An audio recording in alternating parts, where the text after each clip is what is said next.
Hello students, next நாம் அதனோட continuity, அதாவது பார்த்தீங்கன்னாக்கா இந்த ஃபஸ்ட்டு பார்ட்டினுடைய கண்டினியூட்டி இப்போ பார்க்க போகிறோம். பர் கேபிட்டா இன்கம், அதாவது தள வருமானம். முன்னாடி பார்த்தோம் இல்லையா, நெட் நேஷனல் ப்ராடக்ட்டில் வந்துட்டு எதை பேஸ் பண்ணி இதை வைக்கிறாங்கன்னாக்கா நம்ம என்ன சொல்லி அதுக்கு பார்த்தோம், பர் கேபிட்டா இன்கம். ஒரு தனி நபருடைய வருமானத்தை வச்சு தான் இந்த நிகர நாட்டு உற்பத்தி வந்து கால்குலேட் பண்ணுறாங்க அப்படின்னு சொல்லி பார்த்தோம். ஸோ அப்போ தனிநபர் வருமானம்னு சொன்னாங்க. அப்படின்னா என்ன, அதை பற்றி தான் இப்போ பார்க்க போகிறோம். See the topic. However, for comparing the development of various country, total income is not satisfactory measurement. அதாவது பார்த்தீங்கன்னாக்கா இந்த மொத்த நாடுகளோட வளர்ச்சியை வந்துட்டு ஒப்பிடும்போது நம்ம நாட்டினுடைய மொத்த வருவாய் பார்த்திங்கனாக்கா ஒரு பயனுள்ளதாக இருக்காது. ஒவ்வொரு கண்ட்ரீஸ்லையும் ஒவ்வொரு மாதிரி இருக்கும், எல்லாமே ஒரே மாதிரி ஈக்குவலாக இருக்காது அப்படின்றாங்க. Since countries have different populations, comparing total income will not be suggestive of what an average person is likely to earn, as people in one country are better off than other in a different country. So இதில் என்ன சொல்கிறாங்க அப்படின்னாக்கா, அப்போ ஒவ்வொரு கண்ட்ரிலையும் வந்துட்டு நிறைய peoples இருக்காங்க, அதாவது டிஃப்ரெண்ட் டைப்ஸ் நிறைய பீப்புள்ஸ் வந்துட்டு இருக்காங்க. ஸோ அவங்களோட வந்துட்டு நம்ம நாட்டினுடைய வருமானத்தை வந்து கணக்கிடும் போது ஒரு தனி நபர், ஒரு செப்பரேட் பர்சனுடைய இன்கம் வந்துட்டு அதோட ஒன்றா இருக்குது அப்படின்றத சொல்ல முடியாது. ஸோ அப்படி இருக்கும்போது ஒரு கண்ட்ரியில் இருக்கக்கூடிய மக்களை விட வேற கண்ட்ரியில் இருக்கக்கூடிய மக்களுடைய வருமானம் வந்துட்டு அதிகமாக இருக்கா? ஃபார் எக்ஸாம்பிள், பாப்புலேஷன் அங்கே அதிகமாக இருந்தால் தானே அமௌண்ட் அதிகமாக வரும். பாப்புலேஷன் கம்மியாக இருந்தாங்க அப்படின்னாக்கா அப்போ அவங்களோட அமௌண்ட்டோட நம்ம கால்குலேட் பண்ணும்போது அங்கே நிறைய டிஃபிகல்ட்டிஸ் இருக்க தான் செய்யும். ஸோ அப்போ ரெண்டு கண்ட்ரிஸும் வந்துட்டு ஒரே மாதிரி இருக்கா அப்படின்னு கேட்டால் கண்டிப்பாக கிடையாது. The average income is calculated by dividing the country's total income by its total population. So அப்போ ஒரு ஆவரேஜாக வந்துட்டு நம்ம ஒரு நாட்டினுடைய வருமானத்தை வந்து கணக்கிடுறோம் அப்படின்னாக்கா கண்டிப்பாக அந்த கண்ட்ரியோட டோட்டல் இன்கம் வந்துட்டு அந்த கண்ட்ரியோட டோட்டல் பாப்புலேஷன்ஸால் வந்துட்டு நம்ம என்ன பண்ணணும், டிவைட் பண்ணணும். அப்படி டிவைட் பண்ணால் தான் நமக்கு வந்துட்டு அந்த பர் கேபிட்டா இன்கம் கிடைக்கும். ஸோ அப்படி இருக்கும்போது த average income is also called per capita income. So அப்போ அந்த டிவைட் பண்ணும்போது நமக்கு கிடைக்கக்கூடிய அந்த ஆவரேஜ் இன்கம் இருக்கு இல்லையா, அதுதான் வந்துட்டு ஒரு தனி நபருடைய வருமானம் அப்படின்னு சொல்லப்படுது. Calculations on the per capita income of all countries are calculated only in the US dollar and in order to compare international level.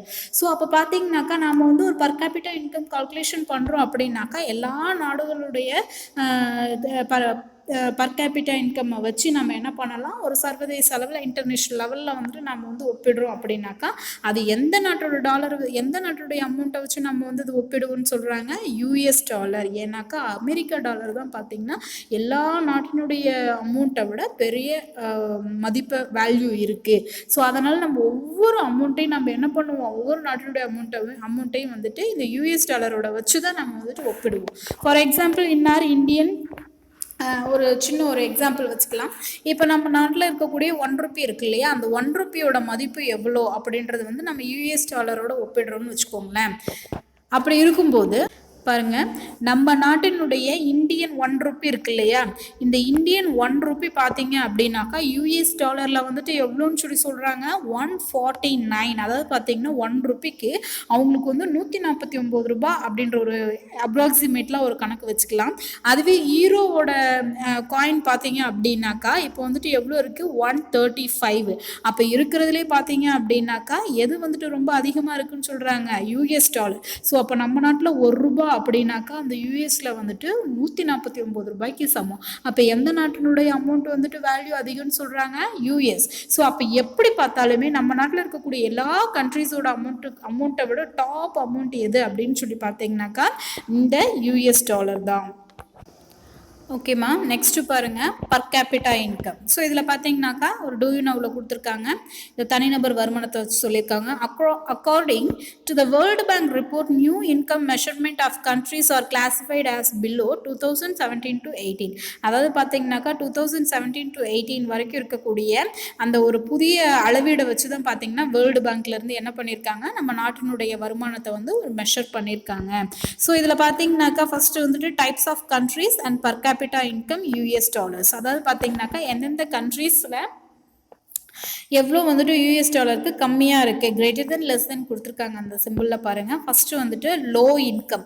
Low income அப்படின்னாக்கா அமெரிக்கா டாலரில் வந்துட்டு எவ்வளோ தான் சொல்கிறாங்க, 1005. இது வந்து பார்த்திங்கனாக்கா லோ இன்கம். ஒரு மனிதனுடைய தனி வருமானத்தில் வந்து தனிநபர் வருமானத்தில் அது ரொம்ப கம்மியாக இருக்குது. ஸோ லோயர் மிடில் இன்கம் அப்படின்னு சொல்லி பார்த்தீங்கன்னாக்கா ரொம்பவும் கம்மியாக இருக்கக்கூடிய மிடிலான இன்கம். அதாவது ஃபஸ்ட்டு பார்த்தீங்கன்னா ரொம்பவும் கம்மியாக இருக்கக்கூடிய அமௌண்ட்டு. நெக்ஸ்ட்டு பார்த்தீங்கன்னா அந்த கம்மியாக இருக்கிற அமௌண்ட்லேயே வந்துட்டு மிடில் ஆவரேஜாக இருக்கக்கூடிய அமௌண்ட் பார்த்தீங்கன்னாக்கா 1006 to 3955. அண்ட் நெக்ஸ்ட்டு பார்த்தீங்கன்னாக்கா அப்பர் மிடில் இன்கம். அதாவது பார்த்தீங்கன்னாக்கா கிட்டத்தட்ட மிடிலாக இருக்கக்கூடிய அதிகமாக இருக்கிறதுல மிடிலாக இருக்கக்கூடிய இன்கம் பார்த்தீங்கன்னாக்கா 3956 to 12,235. And then fourth one பார்த்தீங்கன்னா ஹையஸ்ட். அதாவது பார்த்தீங்கன்னா இருக்கிறதுலே ஹையஸ்ட்டாக இருக்கக்கூடிய இன்கம் பார்த்தீங்கன்னா 12,235. ஸோ இது எல்லாமே பார்த்தீங்க அப்படின்னாக்கா எல்லா கண்ட்ரீஸ்லையுமே வந்துட்டு யூஎஸ் டாலரோட ஒப்பிடும் போது ஒரு தனி நபருடைய வருமானம் வந்துட்டு மாதத்துக்கே இல்லை வருஷத்துக்கோ இல்லை ஒரு கால்குலேஷனில் கொடுத்துருக்காங்க. 1005 ரூபாயிலிருந்து 12,235 ரூபா வரைக்கும் தான் வந்துட்டு அவங்க ஹையஸ்டாகவும் லோவாகவும் வாங்குறாங்க. ஸோ அப்போ இது யூஎஸ் டாலரில் வந்துட்டு இதை கணக்கிட்டு சொல்லியிருக்காங்க. அண்ட் தென் நெக்ஸ்ட்டு பார்த்தீங்கன்னாக்கா இது வந்து வேர்ல்டு பேங்க்குனுடைய ஒன் ஆஃப் த சோர்ஸ், ஒரு ஆதாரம். நெக்ஸ்ட்டு பார்த்தீங்கன்னாக்கா பர்ச்சேசிங் பவர் பேரிட்டி. அதாவது பார்த்தீங்கன்னாக்கா நாம் வந்துட்டு ஒரு பொருளை பர்ச்சேஸ் பண்ணுறோம் அப்படின்னாக்கா அதனுடைய திறன் எப்படி இருக்குது அப்படின்றத இதில் கொடுத்துருக்காங்க. Purchasing power parity is defined as the number of units of a country's currency required to buy the same amount of goods and service in the domestic market as $1 would buy in the US. அதாவது பார்த்தீங்கன்னாக்கா இந்த purchasing power parity அப்படின்ற அதாவது பார்த்தீங்கன்னா வாங்கும் திறன் சமநிலை அப்படின்னு சொல்லி சொல்கிறது. அந்த பர்ச்சேசிங் பவர் பேரிட்டி அப்படின்றது பார்த்தீங்கன்னாக்கா ஒரு கண்ட்ரியினுடைய அமௌண்ட்டினுடைய எண்ணிக்கைக்கு, அதாவது பார்த்தீங்கன்னா ஒரு கண்ட்ரியோட கரன்சியோட நம்பர் ஆஃப் யூனிட்ஸ் கரன்சி எவ்வளோ நம்பர் ஆஃப் யூனிட்ஸ் இருக்குது அந்த கரன்சி அப்படின்னு சொல்லிட்டு அந்த கரன்சிக்கு ஈக்குவலாக ஒரு மார்க்கெட்டில் பார்த்தீங்க அப்படின்னாக்கா இதில் வந்து ஷேர் மார்க்கெட் நம்ம சொல்கிறோன்னு வச்சுக்கோங்களேன். அதாவது சந்தைன்னு சொல்லலாம். ஒரு சந்தையில் பார்த்தீங்கன்னாக்கா அமெரிக்கா டாலரோட வந்துட்டு ஈக்குவலாக இருக்கிற அமௌண்ட்டு தான் வந்துட்டு நம்மளுடைய உள்நாட்டு சந்தையில் வந்துட்டு அதிக அளவில் இருக்கக்கூடிய பொருட்களை வாங்குவதற்கு தேவைப்படுது அப்படின்னு சொல்றாங்க. And then the technique of purchasing power parity allow us to estimate what exchange between two currencies is needed to express the accurate purchasing power of the two currencies in the respective countries. So இதில் பார்த்தீங்கன்னாக்கா இந்த purchasing பவர்ட்டிங் அப்படின்றது இந்த நுட்பம் பார்த்தீங்க அப்படின்னாக்கா two கண்ட்ரீஸ்க்கு நடுவில் வந்துட்டு டூ கண்ட்ரீஸோட கரன்சி வந்துட்டு சேஞ்சஸ் ஆகுது, அதை எக்ஸ்சேஞ்ச் பண்ணிக்கிறாங்க. ஸோ அப்படி எக்ஸ்சேஞ்ச் பண்ணும்போது அந்த கரன்சிஸ் பார்த்தீங்கன்னா அந்தந்த நாடுகளில் இருக்கக்கூடிய அமௌண்ட்டோட வேல்யூ என்ன அப்படின்றத பேஸ் பண்ணி தான் என்ன பண்ணுவாங்க, அந்த நாட்டில் இருக்கக்கூடிய பொருளை வந்துட்டு அவங்க நமக்கு கொடுப்பாங்க. ஸோ இப்போ பார்த்தீங்கன்னா இப்போ இந்தியாவில் வந்துட்டு அமெரிக்கன் டாலரை கொடுத்தோம்னா அவங்களுக்கு என்னன்னு தெரியுமா, இல்லை இப்போ இந்தியா காயினை கொண்டு போய் அமெரிக்காவில் கொடுத்தோம். இப்போ வந்து நம்மக்கிட்ட வந்து 10,000 ரூபாய் அமௌண்ட் இருக்குது. அந்த அமௌண்ட்டை வந்து இப்போ என் கையில் வந்து 10,000 ரூபாய் நம்மளோட இந்தியன் கரன்சி வச்சுருக்கேன். இப்போ நீங்கள் வந்துட்டு ஒரு $10,000 வந்துட்டு அமெரிக்கன் டாலர்ஸ் வச்சுருக்கீங்க. ஸோ இப்போ நம்ம 2 பேரோட அமௌண்ட்டை வந்துட்டு நாம் வந்து எக்ஸ்சேஞ்ச் பண்ணி நம்மளோட நாட்டுக்கு எடுத்துகிட்டு போகிறோம். எப்படி யூஎஸ் டாலரை இந்திய நாட்டுக்கும் அமெரிக்கன் டாலரை யூஎஸ் டாலரை இந்திய நாட்டுக்கும் இந்தியன் ருப்பியை வந்து அமெரிக்காவுக்கு எடுத்துகிட்டு போகிறீங்க. ஸோ அப்படி போகிறப்ப பார்த்தீங்கன்னாக்கா அந்த நாட்டினுடைய கரன்சியை நம்ம வந்து வேர்ல்டு பேங்க் நம்ம பேங்க்கில் கொடுத்துட்டு வந்து நம்ம சேஞ்ச் பண்ணுறோம். ஸோ அப்படி சேஞ்ச் பண்ணும்போது அங்கே என்ன ஆகுது, நம்ம வந்து 10,000 ரூபாய் இந்தியன் கரன்சி கொடுக்குறோம் இல்லையா. ஸோ அப்போ அந்த கரன்சியை வந்து நம்ம பேங்க்கில் கொடுத்து அதை வந்து அந்த யூஎஸ்காரன் வந்துட்டு அவனோட டாலராக மாற்றினான் அப்படின்னாக்கா கிட்டத்தட்ட அவனுக்கு வந்து எவ்வளோ அமௌண்ட்டு கிடைக்கும், நம்மளுடைய இந்தியன் கரன்சி வந்துட்டு அவனுக்கு அவங்க நாட்டோட பணமாக மாற்றினாங்க அப்படின்னாக்கா வெறும் அந்த 10,000 ரூபாய் வந்துட்டு ஒரு 4,000 ரூபாய் ஒரு 5,000 ரூபாய் அந்த மாதிரி தான் அவனுக்கு கிடைக்கும்.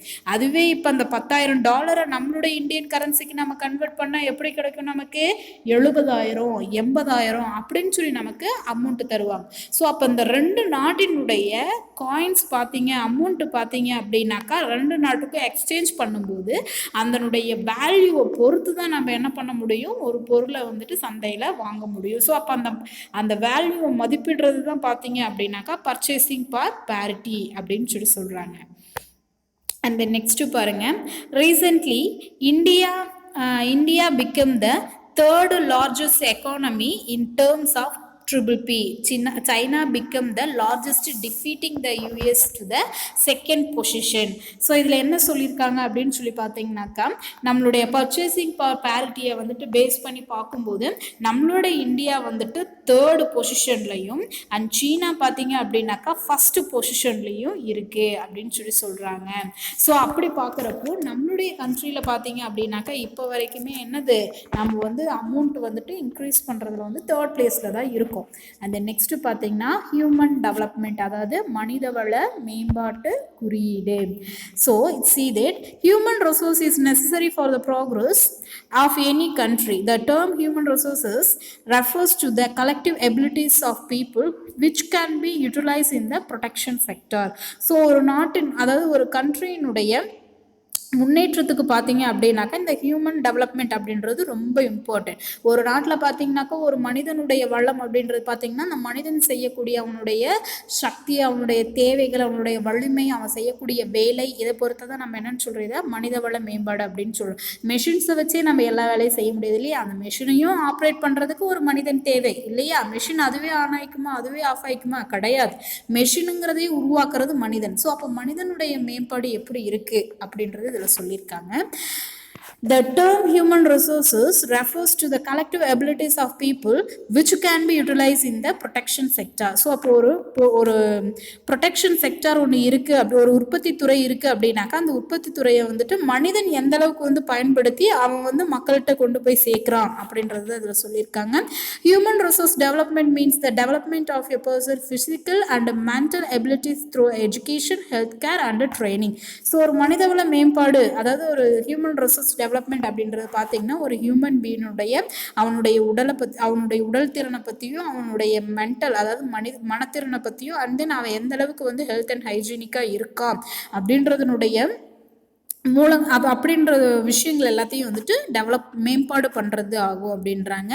Therefore, investment in education and health of people can result in a high rate of returns in the future for a country. So அப்படி பார்க்குறப்ப ஒரு மனிதனுடைய ஃபியூச்சரில் பார்த்தீங்க அப்படின்னாக்கா அவனுடைய எஜுகேஷன் அண்ட் தென் அவனுடைய ஃபிசிக்கல் ஸ்ட்ரென்த் இது எல்லாமே பார்த்தீங்க அப்படின்னாக்கா அவனுக்கு வந்துட்டு ஹையஸ்ட் இன்கம் வந்துட்டு கொடுக்கலாம். So for example, if a child is invested with a good education and health, he or she may turn to be very productive in future in the form of higher earnings and greater contribution to the society. So இதில் என்ன சொல்லியிருக்காங்கன்னா, ஒரு சின்ன குழந்தைய, அந்த குழந்தையினுடைய இளம் வயதில் நம்ம வந்து அவனுக்கு என்னென்ன நல்ல விஷயங்களை கொடுக்குறோமோ, ஃபார் எக்ஸாம்பிள் அவனுக்கு வந்து எந்த அளவுக்கு நம்ம வந்து ஒரு நல்ல கல்வியை கொடுக்குறோமோ, ஒரு நல்ல உடல் ஆரோக்கியத்தை அவனுக்கு கற்றுக் கொடுக்குறோமோ, அவன் கண்டிப்பாக பெரியவனானா என்ன ஆகும், அது அப்படியே நல்ல பழக்கங்கள், அந்த நல்ல கல்வி வந்துட்டு அவனுக்கு ஒரு நல்ல ஒரு வாழ்க்கையை வந்துட்டு அமைச்சு கொடுக்கும். ஸோ அப்போ அவனோட ஃபியூச்சர் நம்ம இப்போ ஆரம்பத்தில் என்ன கொடுக்குறோமோ அதுதான் வந்துட்டு நமக்கு ஃபியூச்சரில் வந்துட்டு ஒரு பெரிய அளவில் வந்துட்டு இருக்க போகுது. Human development index which indicates all round development of the people in the society. So அப்போ இந்த ஹியூமன் டெவலப்மெண்ட்டில் பார்த்தீங்க அப்படின்னாக்கா மனித உழைப்பை நம்பி தான் பார்த்தீங்க அப்படின்னாக்கா இந்த சமூகம் வந்துட்டு செயல்படுது.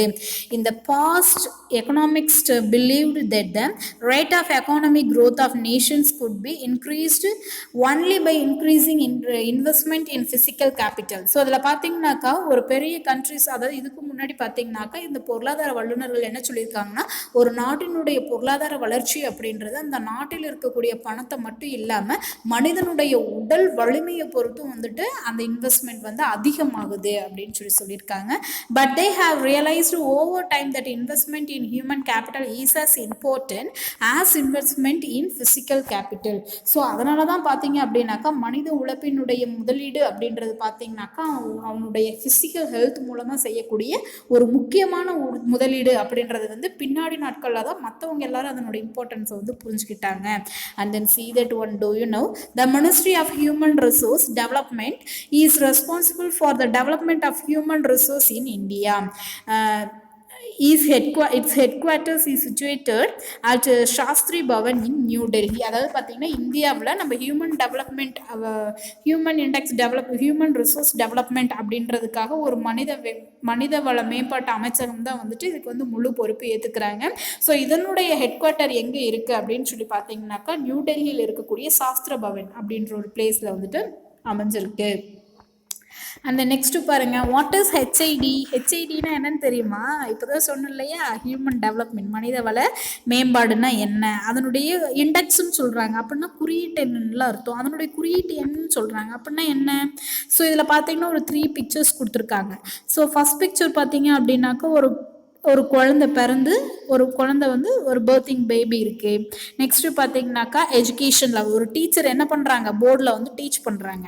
லாஸ்ட்டாக தேர்ட் ஒன் பார்த்தீங்கன்னாக்கா ஒரு கரன்சி சிம்பிள் போட்டிருக்கு இல்லையா. ஸோ அப்போ இதுலேருந்து உங்களுக்கு என்ன தெரியுது, லைஃப் எக்ஸ்பெக்டன்சி ஆஃப் பர்த், அதாவது பார்த்தீங்கன்னாக்கா நம்மளுடைய ஆயுட்காலம், குழந்தையிலிருந்து நம்ம சாகிற வரைக்கும் இருக்கக்கூடிய நம்மளோட ஆயுட்காலம். செகண்ட் ஒன் பார்த்தீங்கன்னாக்கா average education level plus adult literacy rate, அதாவது பார்த்தீங்கன்னாக்கா நம்மளுடைய சராசரி கல்வி அளவு. நம்ம நாட்டில் மொத்தம் எத்தனை பேர் படிச்சிருக்காங்க, எத்தனை பேர் படிக்காத இருக்கிறாங்கன்னு யாருக்காவது தெரியுமா? ஸோ இதில் பார்த்தீங்கன்னாக்கா நம்மளுடைய கல்வி அறிவில் வந்துட்டு முதலாவதாக இருக்கக்கூடிய மாநிலம்னு சொல்லி நம்மளோட இந்தியாவில் யாரும் சொல்கிறாங்க, கேரளா. கரெக்ட். ஸோ அப்படி பார்க்குறப்ப நம்மளோட ஆவரேஜ் எஜுகேஷன் லெவல்ஸ் நம்மளோட நாட்டில் எவ்வளோ இருக்குது, ஸோ அதில் வந்துட்டு எவ்வளவு பேர், எவ்வளோ ஆண் எத்தனை பெண் வந்து எவ்வளோ படிச்சிருக்காங்க அப்படின்றதையும் கணக்கிடுறது ஒரு குறியீட்டு எண், ஒரு மனித வள மேம்பாடு அப்படின்னு சொல்கிறாங்க. அண்ட் தேர்ட் ஒன் பார்த்தீங்கன்னா standard of living, GNI capita PPP, அதாவது பார்த்தீங்கன்னா நம்மளுடைய வாழ்க்கை தரம் வந்துட்டு மொத்த நாட்டு வருமானத்தை பொறுத்தும், and then capita income, per capita income, and then triple P, அதாவது பர்ச்சேசிங் பவர் பேரிட்டி. ஸோ இது எல்லாத்தையும் பேஸ் பண்ணி தான் இருக்குது. ஸோ இதுதான் வந்து பார்த்தீங்கன்னாக்கா இது எல்லாத்தையும் பேஸ் பண்ணி இருக்கக்கூடியது தான் இந்த HTI அப்படின்னு சொல்லி சொல்கிறது. அண்ட் தென் நெக்ஸ்ட்டு பாருங்கள், சஸ்டைனபிலிட்டி ஆஃப் டெவலப்மெண்ட். இது பார்த்தீங்கன்னாக்கா உங்களுக்கு ஒரு டீட்டெயில் கொஷின் கூட கேட்டிருக்காங்க. ஸோ இதை வந்து நான் பின்னாடி உங்களுக்கு வந்து பாயிண்ட்ஸாக மார்க் பண்ணி தரேன். ஓகேம்மா, இதை பாருங்கள், சஸ்டைனபிலிட்டி ஆஃப் டெவலப்மெண்ட், அதாவது பார்த்திங்கன்னா நிலையான மேம்பாடு அப்படின்னு சொல்லி சொல்கிறாங்க. என்னென்ன நம்ம நாட்டில் வந்து நிலையாக இருக்குது, என்னென்ன வந்துட்டு நிலை இல்லாமல் இருக்குது அப்படின்றத பற்றி இதில் கொடுத்துருக்காங்க. ஸோ இந்த இதை பார்த்தீங்க அப்படின்னாக்கா நம்ம வந்து நெக்ஸ்ட்டு பார்ட்டில் பார்க்கலாம்.